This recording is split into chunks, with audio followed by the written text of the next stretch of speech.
The government is ubiquitous in our societies, and public spending is very high. It's never been higher in history. And plenty of goods and services are provided by government. And, some of these goods and services are actually instrumental for the career or the development of creativity of very creative people. That happens. But it's not a policy.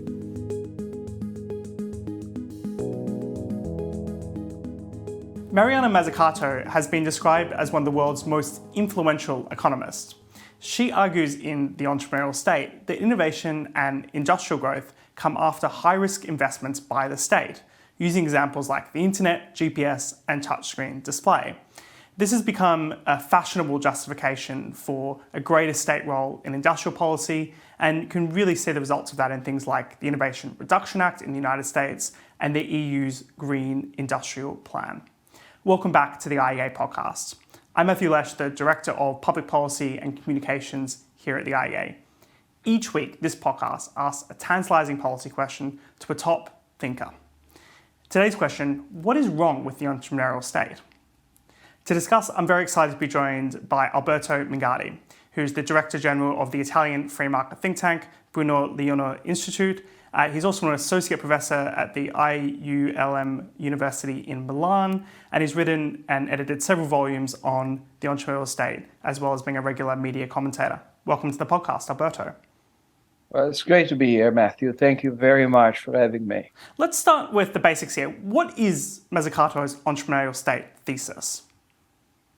Well, Mariana Mazzucato, who's really a tremendously influential economist, that has to be said. She basically, at this moment, she won the debate. Most of Western countries' governments are going in the direction she wished. Mariana Mazzucato is basically claiming not a new role, but an old role for the state in shaping industrial policy, which is, it's what Adam Smith called the mercantile system, basically, in a new fashion. The idea is that the government should be actively involved in influencing the way in which the private sector is managing the factors of production, or the government should be entering, business with its own venues, with its own instruments.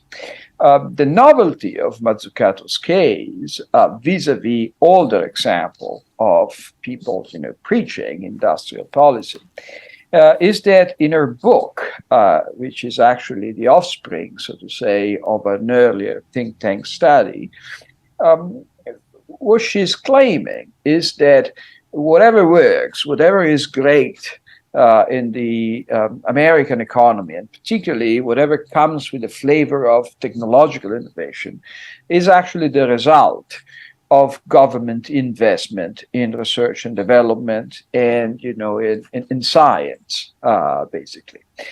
So the novelty of her argument is not the argument itself, but instead of taking examples from countries that had industrial policy and claim they had it, like Italy or like England before Thatcher, she's claiming the American economy and innovation such as the iPhone as the product of industrial policy.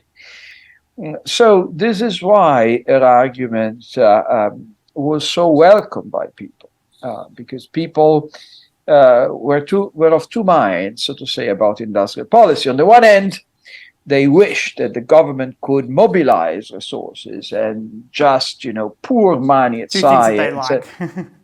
Yes, but on the other hand, they were confronted by the fact that, at the end of the day, who was coming out with the greatest innovation? Well, that was the private sector.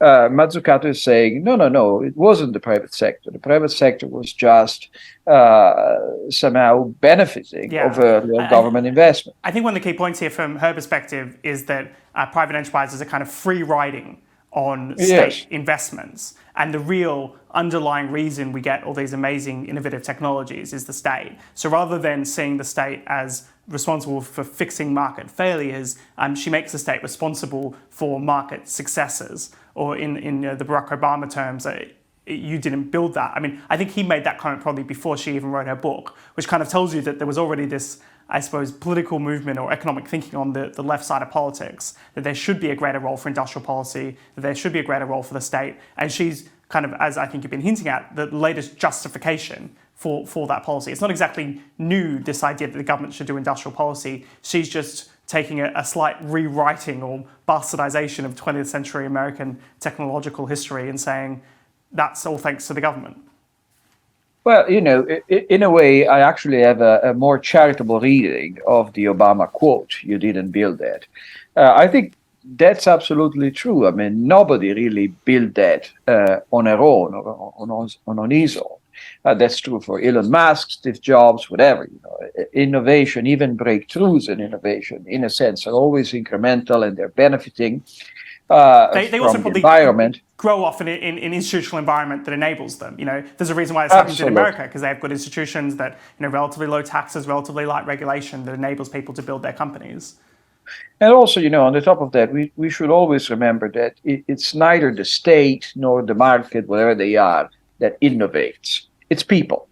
So the key thing is allowing people to experiment, to give it a go, and try new things, which is, the old way of trying to solve a complicated problem. So we have a big issue, we have a complicated problem, we have complexity, and we try to manage it by incentivizing as many people trying to look into this stuff and coming out with a solution. But this is at the very same time very counterintuitive for human nature. We don't want many potential solutions. We want one solution. We always want, basically the thing and not many possible ways to solve a problem. And Mazzucato was appealing to that. So the problem is that she provides for this thesis mainly anecdotal evidence, and some of this anecdotal evidence is actually quite ludicrous. So, for example, she thinks the touchscreen, which is, of course, one big part of iPhone and contemporary mobile phone success, is something we owe to the government. Now, touchscreen technology has been in development at least since the 1950s. It was something that was used in music. It has a very complicated and fascinating history. But when it comes to the iPhone, basically the sort of touchscreen you got on the iPhone was developed by a guy who had different problems in mind and whose company at a certain point was bought by Bill Gates.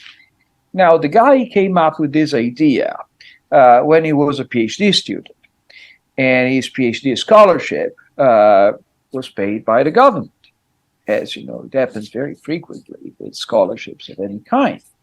And then he had the startups, and his startup was based upon this idea, and one of the investors in this startups was actually the university where he was working at the time.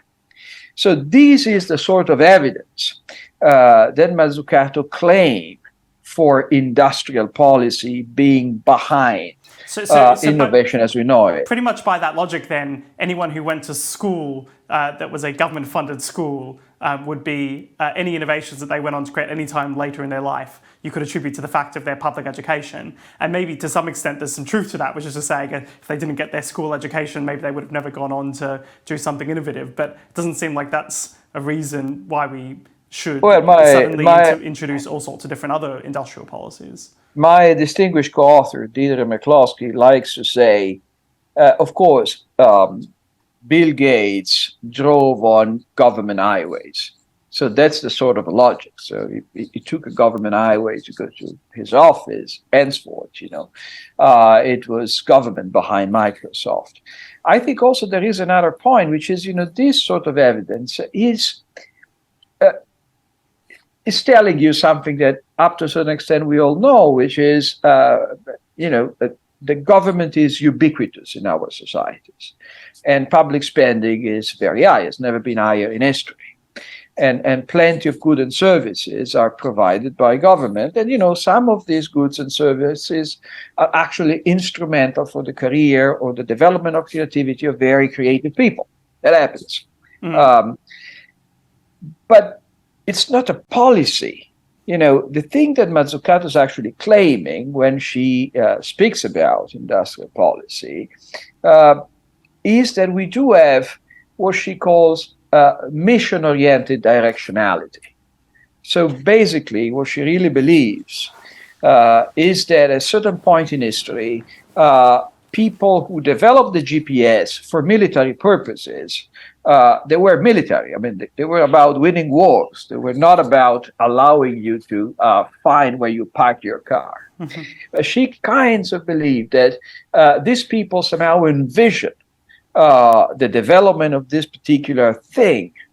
And then, basically the private sector is marketing. That's what it is. Yeah. But, even if you take her evidence, her anecdotal evidence seriously, and in some case you can, in some case she actually is completely missing the points. But even if you take that seriously, that is really about some very local decision by people who happen to be working in a government university at a certain point in time. It's not the Manhattan Project. It's not going to the moon, which is instead what she preaches. She thinks, we need to go to the moon every 6 months.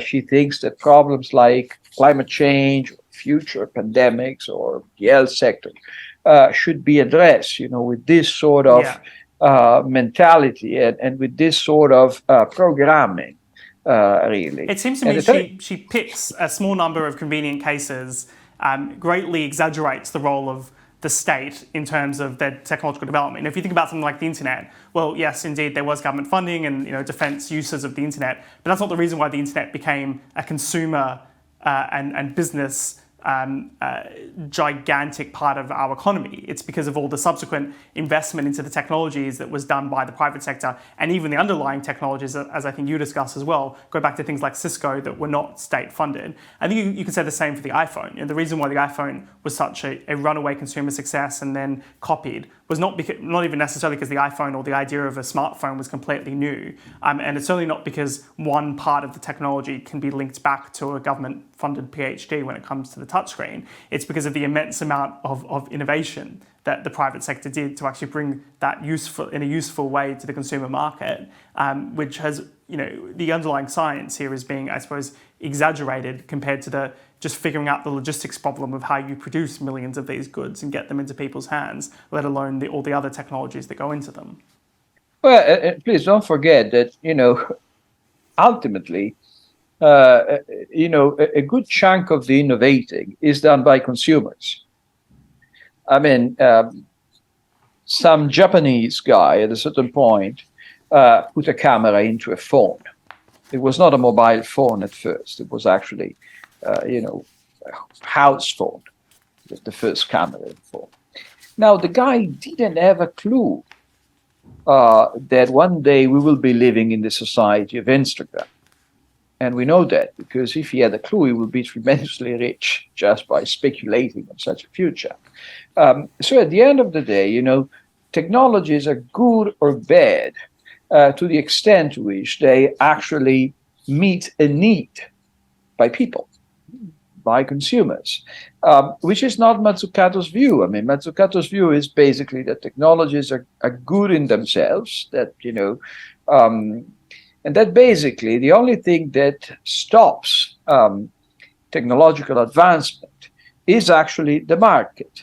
And it is the market on a variety of fronts. First of all, because some technologies are not particularly liked by consumers, and sometimes consumers go for technologies that are seen by experts as inferior. The quintessential case is Betamax versus VHS.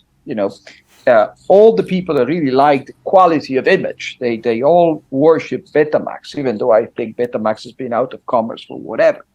VHS, that was something that we used to watch movies well before you were born.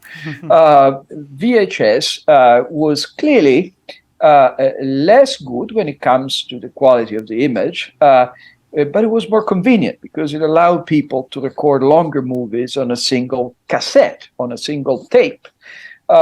So she basically rules out any sort of consumer input into making goods what they are. And also she believes that the market is ultimately detrimental to somehow the, let's call it the innovation rate of a society. Because of course, since the consumers are in the driver's place, investment funds from time to time cut projects and programs. They say, this thing look promising, but it's not turning out to be profitable. So let's stop financing it. Her idea is that the government is the best possible funder of innovation, basically because the government is the thing in the world which is closer to have no problem of scarcity of capital.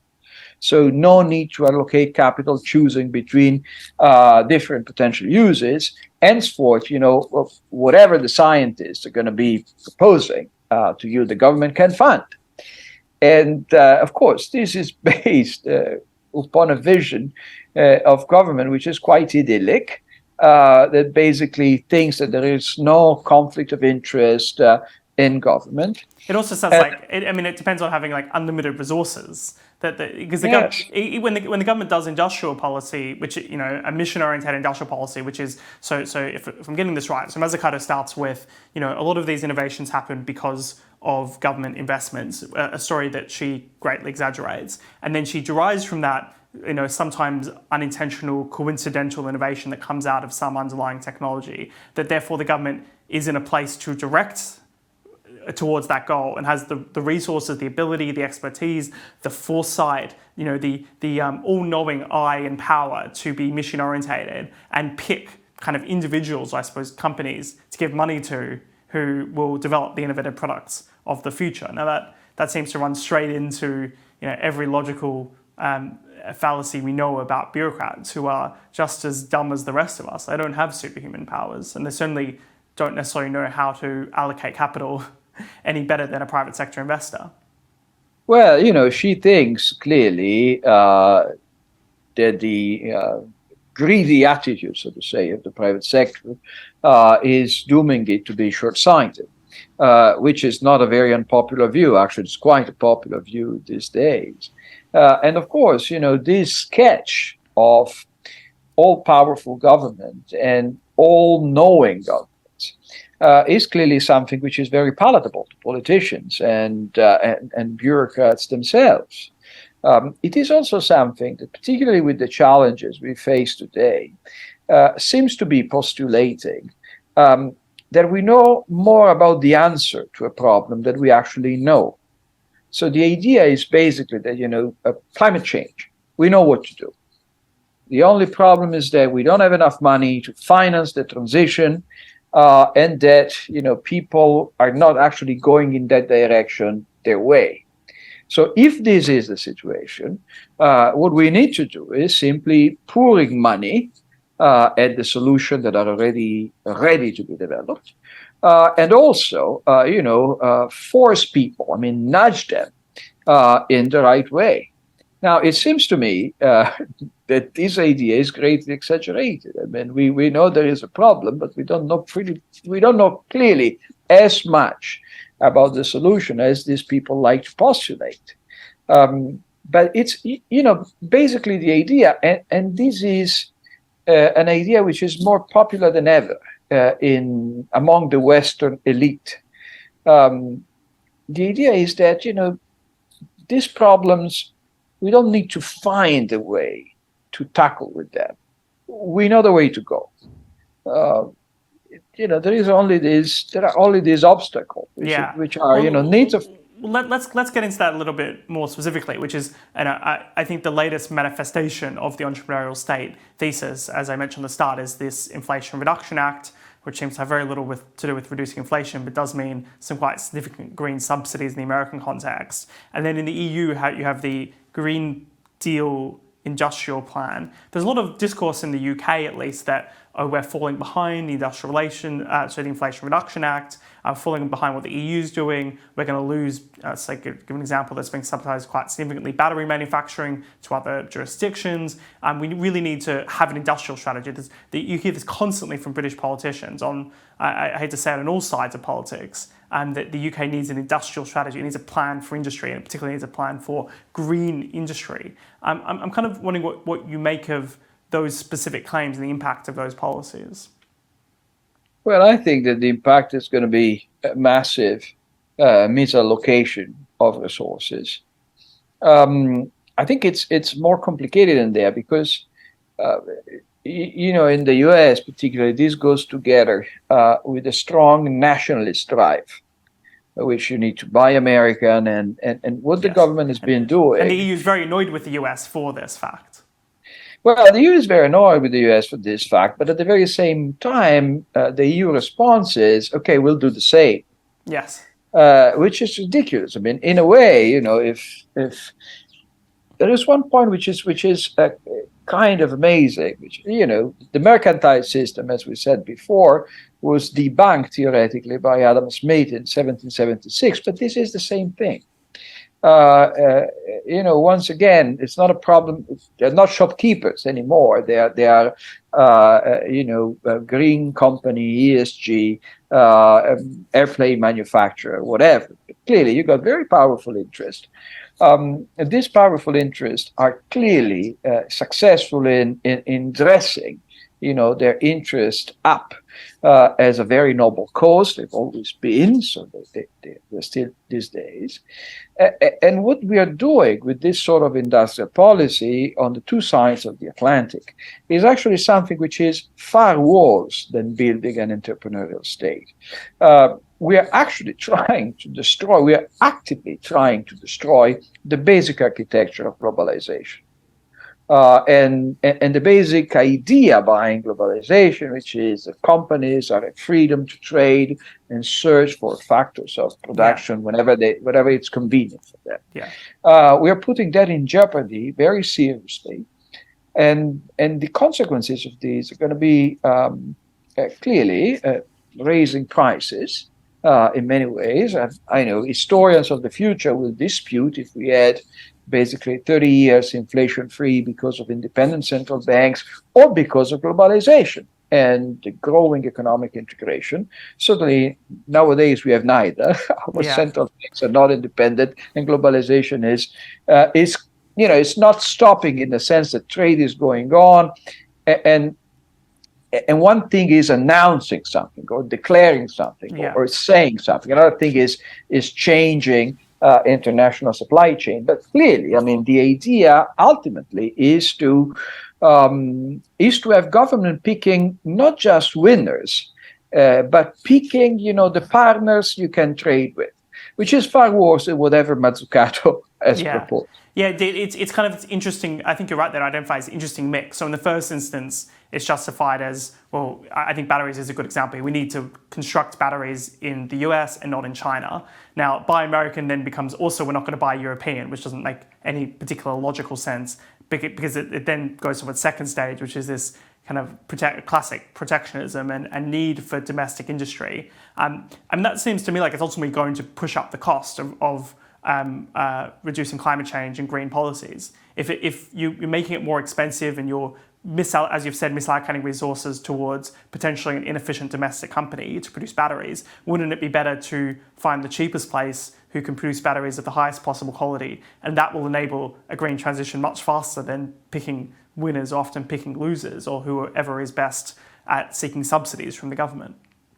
On the top of that, going the direction that you indicated would actually be better in order to incentivize places like China and India to consider this one of their problems. It's called global warming. It's not called European warming or English warming or American warming.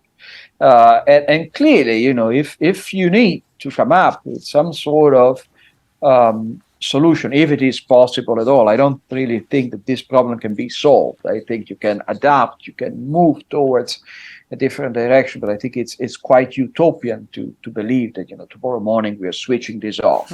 But still, if you want to move in any direction which is sensible, you cannot do it simply among Western countries that are responsible for a teeny tiny fraction of the world pollution these days. And clearly, if you alienate the rest of the world from the West, then you cannot knock at their door and ask them to comply, with whatever idea that came to your mind concerning global warming. Also, I think that, this idea of friendshoring somehow, it's even worse than old-style protectionism.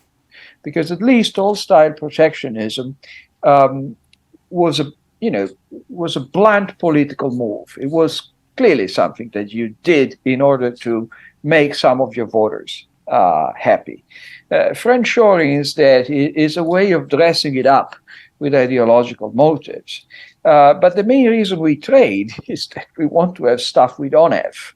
And we cannot make by ourselves. This is why we trade with people that are typically not our friends, people that we don't know. Having trade simply among countries that have a similar level of development, it seems to me to be an extraordinarily stupid idea. Well, on that fascinating note, it's been a very good discussion, I think, about the entrepreneurial state and I guess the latest application thereof and adaptation thereof. And Alberto Mingardi, thank you so much for joining. Thank you so much for having me. If you are enjoying the IEA podcast, please do subscribe on your chosen podcast provider, and you can also learn more about the IEA by visiting iea.org.uk. Thank you. Well, if you enjoyed that conversation, why not watch one of these other videos? And while you're here, remember to hit the subscribe button and the notification bell. That way, you'll never miss out on a single IEA broadcast.